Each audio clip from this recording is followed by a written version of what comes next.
Hello everyone, welcome to the channel.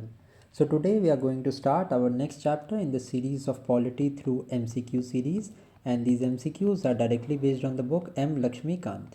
Now our today's chapter is going to be, as we are continuing the non-constitutional bodies, so our today's chapter is going to be the Central Vigilance Commission and the CBI, Central Bureau of Investigation. Both of these things are going to be covered in this video only. Now the method would be the same. I will give you some of the important points in the explanation part first, and then straight away we will move to the questions of this chapter.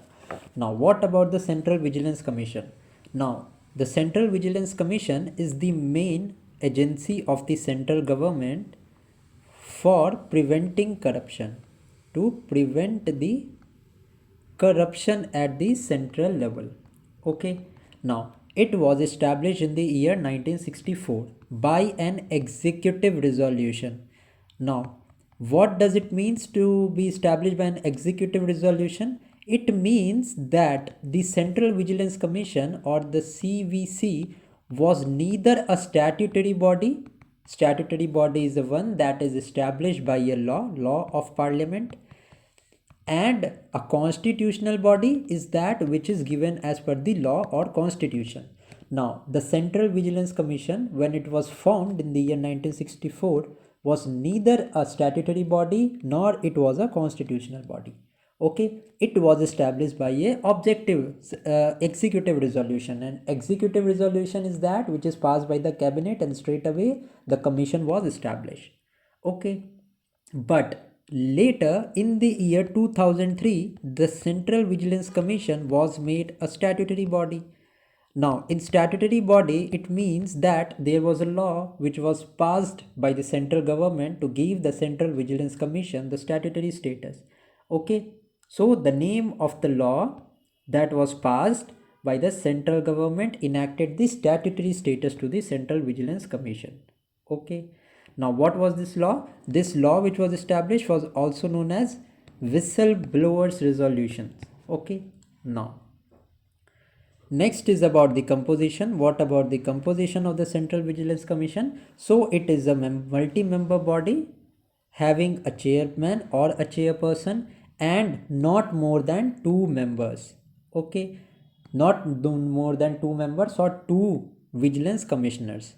Okay, now these multi-members, these are appointed by the president of our country by warrant under their hands and seal, and on the recommendation. So the president appoints them on the recommendation of a 3-member select committee.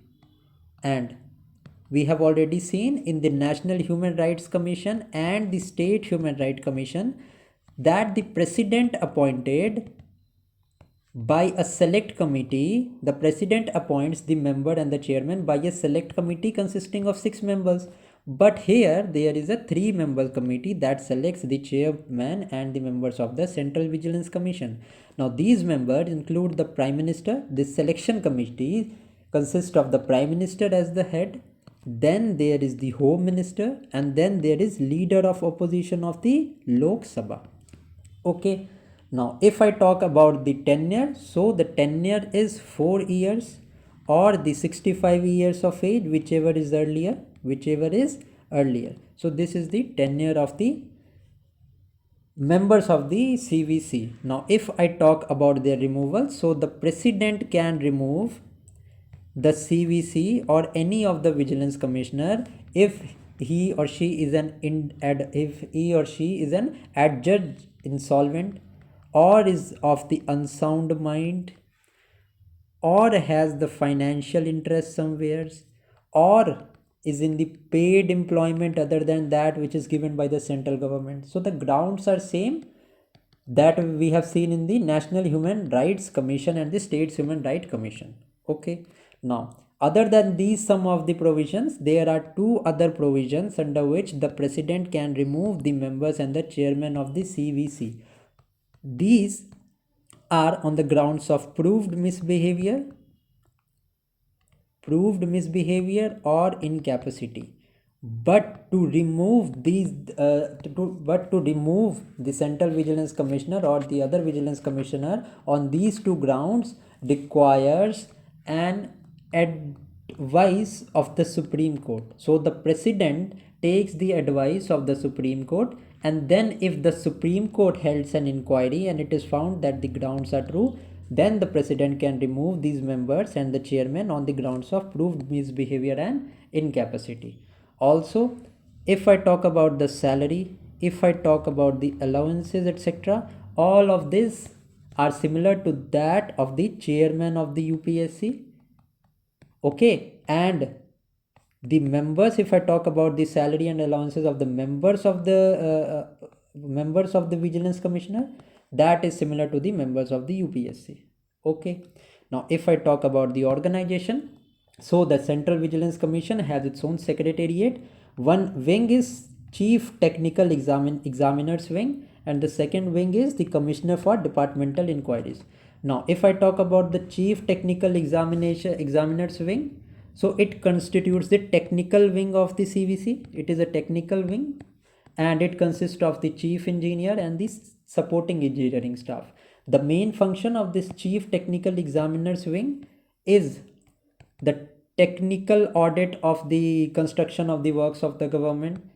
Now construction works of various central government departments.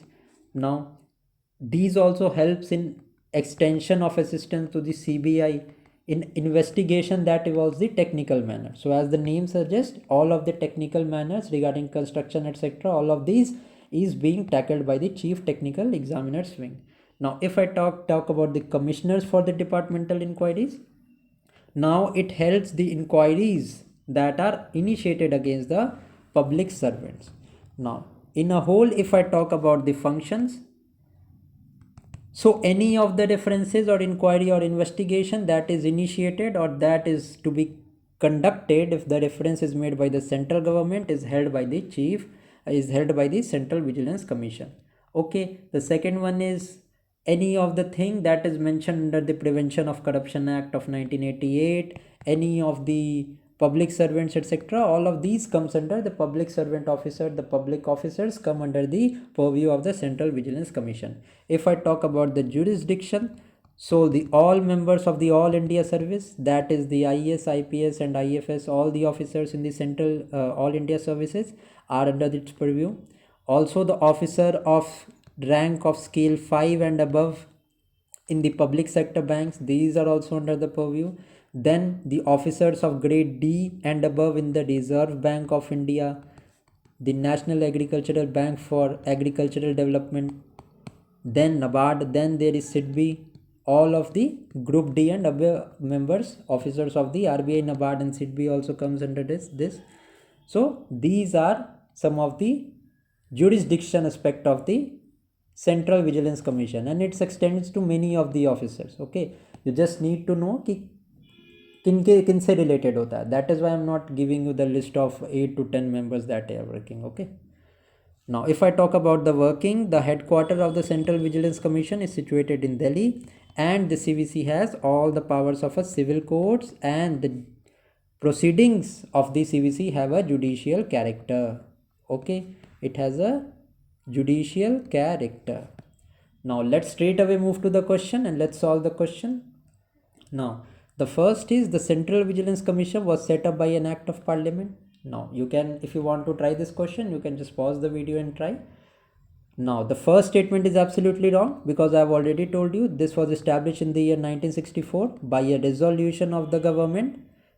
So when it was established, it was neither a statutory body nor it was a constitutional body. It was set up by a resolution. The CVC became a statutory organization in the year 2003. So the first statement is absolutely incorrect here. Okay, let's now see the statement 2. The Central Vigilance Commission has been broadly given measures of independence and autonomy as given to the UPSC Commission. Yes, because this is a body which is entitled to prevent corruption in the central government level. So it is given a significant independence and autonomy, and that is why it was given as the status of a statutory body in the year 2003. Also, the salaries, allowances, pension, etc. of the chairperson of the CVC is similar to that given to the chairman of UPSC, and the other vigilance commissioner, that are there are two, not more than two other vigilance commission, their salaries, allowances, perquisites, etc. all are similar to that of the members of the UPSC. So the second statement is absolutely true. The first statement is incorrect. So B is the correct answer to this question. Now the second question is, which one of the following is the main function of the Central Vigilance Commission? To keep a watch on the investigation agencies of a country? No, it is not. It is related to corruption. It is related to the inquiry. When a reference is being made by the central government on the public servants or any of the organizations, okay, organisation से related ज़्यादा काम CVC के under नहीं आता है. It is particularly related to the public servants and the list that I have mentioned. Okay, grade D officers, RBI, NABARD सीट भी अभी बताया था मैंने. सो पब्लिक सर्वेंट्स के रिगार्डिंग करप्शन ना हो, that is why this organisation was made. Okay, I hope the things are clear. I hope कि this is clear to you no. Okay, now also एक चीज़ मैं बतानी भूल गया कि the establishment of CVC was based on the reports of the Santhanam committee. Okay, this Santhanam committee was established to established for prevention of corruption. So the CVC was made on the recommendation of the Santhaman committee. Next is to expedite the disposal of criminal cases. Absolutely wrong. To scrutinize the utilization of developmental funds sanctioned by the government. Absolutely incorrect. To inquire or cause an inquiry of the alleged offences of a public servant. So the D statement is absolutely true. D is the correct answer to this question. Let us now see the next question.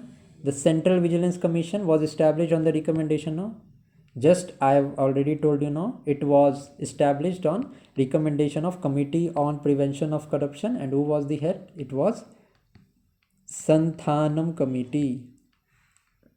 Okay, so C is the correct answer to this question. Let us now see the next question, that is the salary, allowances and other services condition of the Central Vigilance Commissioner is similar to those of.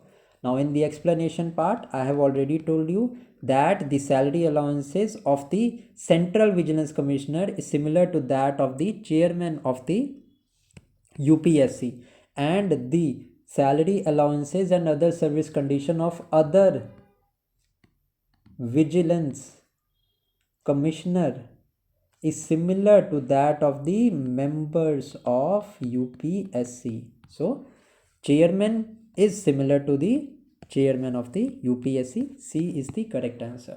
I know this numbering is a bit disorganized, but yes, C is the correct answer. Don't read it as B. B वाला ये है, ठीक है. So C is the correct answer to this question. Now next is the Parliament enacted a law conferring statutory status on the Central Vigilance Commission in. Now this happened in the year 2003. Earlier it was established in the year 1964 by a resolution of the central government.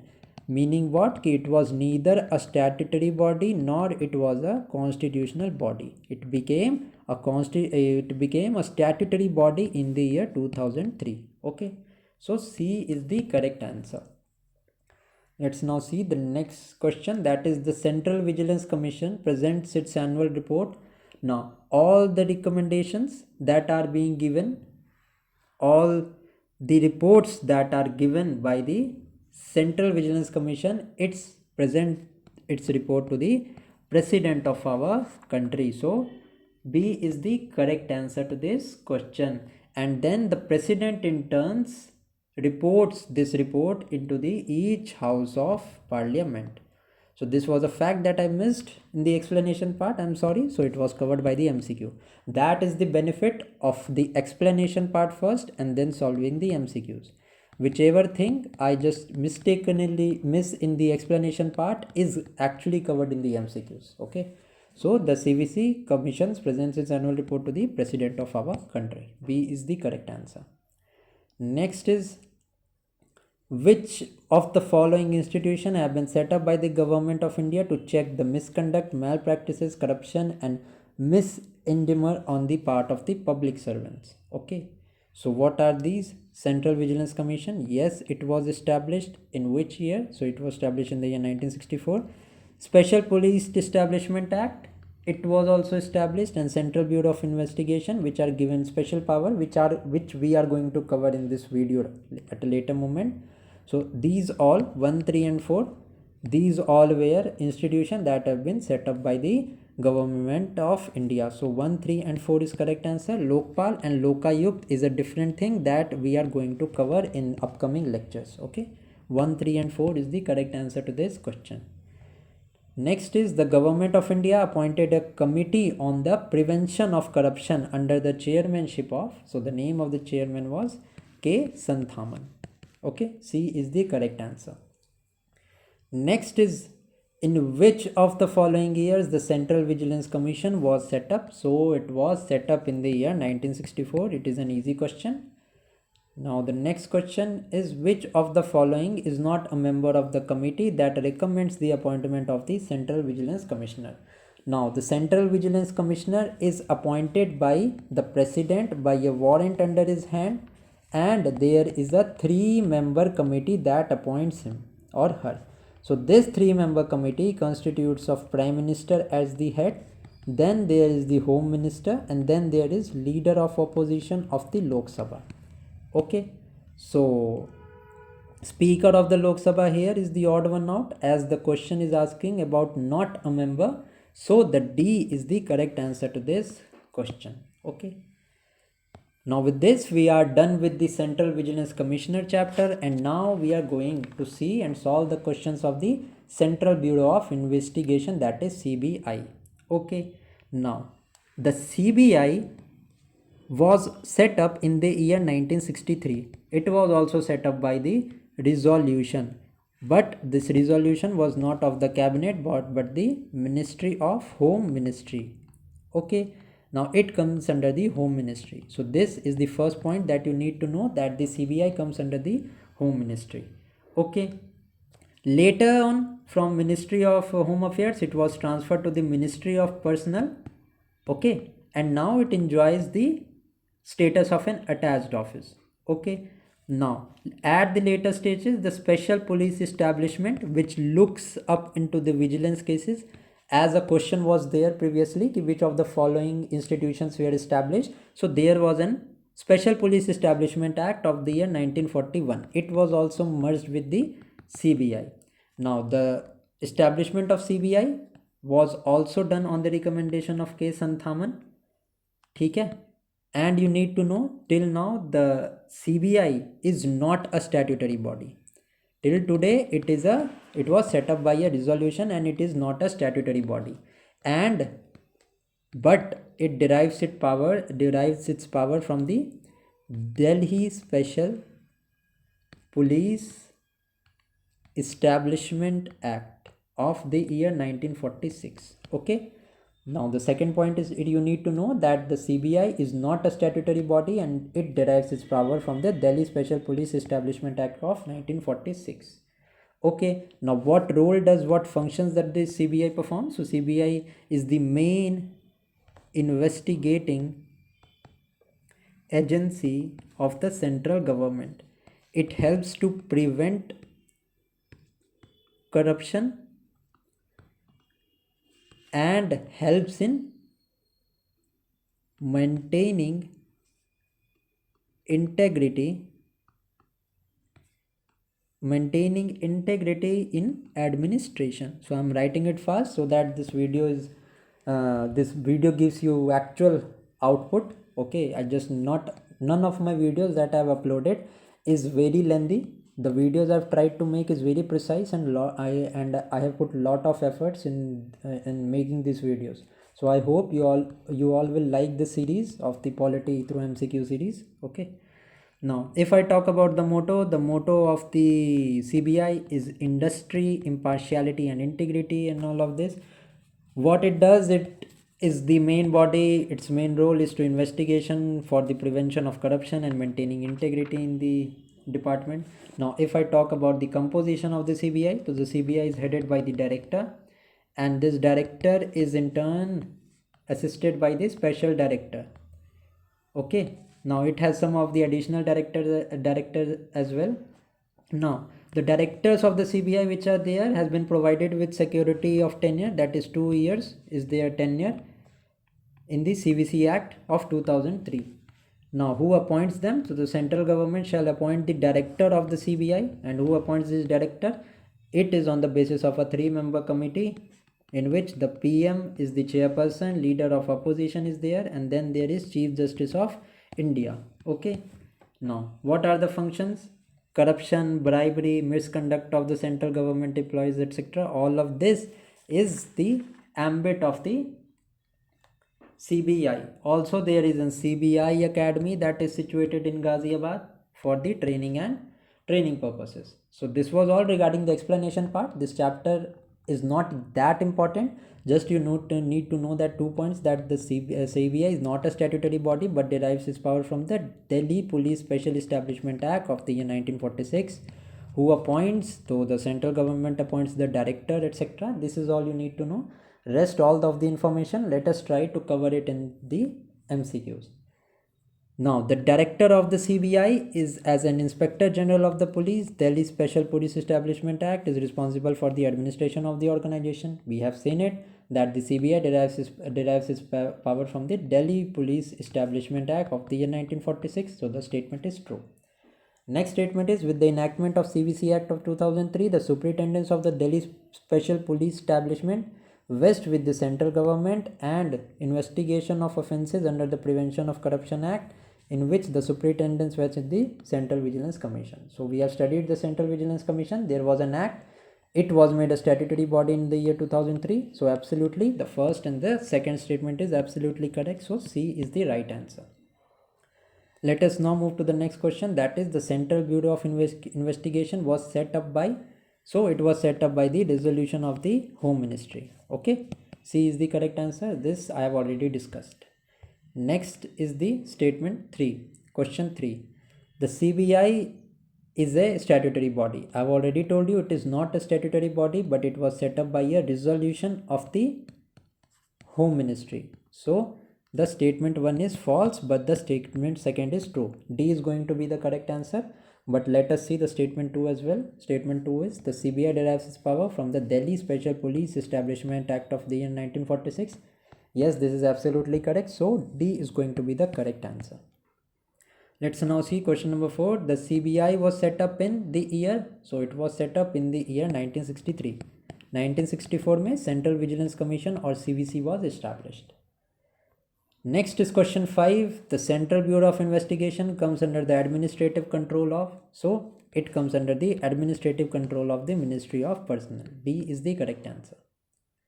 Next is question number 6. Which of the following committees reports recommended for the establishment of the Central Bureau of Investigation? So it was the Santhanam Committee, or it was also known as the Prevention on Corruption Committee, who was headed by the K. Santhaman as the chairman. So A is going to be the correct answer.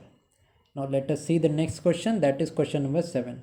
Who of the following is the chairperson of the committee recommending the appointment of the director of the Central Bureau of Investigation? Now, if I talk about the appointment committee, who heads that? So it is headed by the Central Vigilance Commissioner. Okay. He appoints the director of the Central Bureau of Investigation.